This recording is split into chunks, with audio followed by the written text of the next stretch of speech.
একটু খেয়াল করে দেখেন।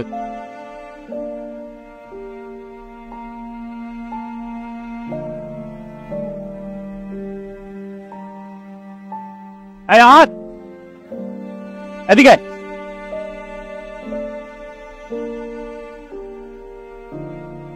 এখানে কি করতেছো? মাদ্রাসার জন্য টাকা কালেকশন করতে আসছিলাম। এদিকে আমার সাথে। কে বলছে তোর চাঁদা তুলতে?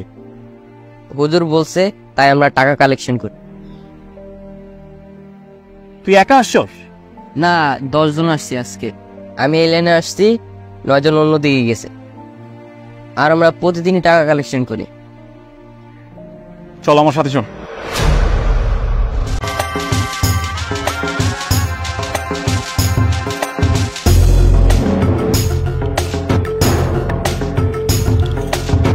আসসালামু আলাইকুম হুজুর। ওয়ালাইকুম আসসালাম। আমার সন্তানকে মাদ্রাসায় কেন দিয়েছি? ইসলামের শিক্ষা নেওয়ার জন্য। তাহলে আমার সন্তানকে দিয়ে রাস্তায় রাস্তায় চাঁদা কেন তোলাচ্ছে? এই যে আমাদের এখানে মসজিদ নির্মাণের কাজ চলছে, তো যার কারণে বাচ্চাদেরকে দিয়ে একটু কালেকশন করাচ্ছে আর কি। কোরআন হাদিসের কোথায় লেখা আছে মসজিদ মাদ্রাসা গড়ার জন্য চাঁদা তুলতে হবে? আপনি এগুলো কি ভেবেছেন? আপনি কোরআন হাদিসের কি জানেন? যতটুকু জানেন ততটুকু করবেন। যদি কোরআন হাদিসে না থাকতো তাহলে কি আমরা এগুলো করতাম? আমার বেয়াদবি মাফ করবে, হাদিস কোরআন সম্পর্কে অত জ্ঞান আমার নেই। তবে হুজুর, যতটুকু শিখেছি কোরআন হাদিসের কোথাও লেখা নেই মসজিদ মাদ্রাসা গড়ার জন্য মানুষের কাছে হাত পেতে চাঁদা তুলতে হবে। তাহলে এটা আপনারা কেন করাচ্ছেন? আর হুজুর, আপনি আরেকটা জিনিস খেয়াল করেছেন যে বিধর্মী যে মানুষগুলো আছে তারা তাদের উপাসনালয় গড়ার জন্য মানুষের কাছে হাত পেতেছে?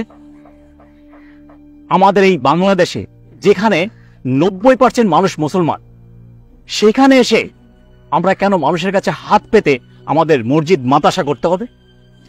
আর হুজুর, আল্লাহ নবী বলেছেন মানুষের কাছে হাত পাতা এটার মতো নিকৃষ্ট কোনো কাজ আর হতে পারে না। তাহলে এই ছোট ছোট বাচ্চাগুলোকে দিয়ে মানুষের কাছে হাত পাতা শেখাচ্ছেন আপনারা। তাহলে এই বাচ্চাগুলোকে আমরা কি শেখাচ্ছি? তাহলে কি এটাই কি প্রকৃত ইসলাম? আর আমি যতটুকু জানি আল্লাহর কাছে একমাত্র পবিত্র ধর্মই হচ্ছে ইসলাম। আর আমার আল্লাহ কখনো মানুষের কাছে হাত পাতা শিখায় নাই। জানেন হুজুর, খুব কষ্ট হয় যখন দেখি এই ছোট ছোট বাচ্চাগুলো দিয়ে ইসলামের নামে ভিক্ষা করা শেখান। যেখানে প্রকৃত শিক্ষা নাই সেখানে আমার সন্তানকে আমি কখনোই পড়াবো না। আসসালামু আলাইকুম।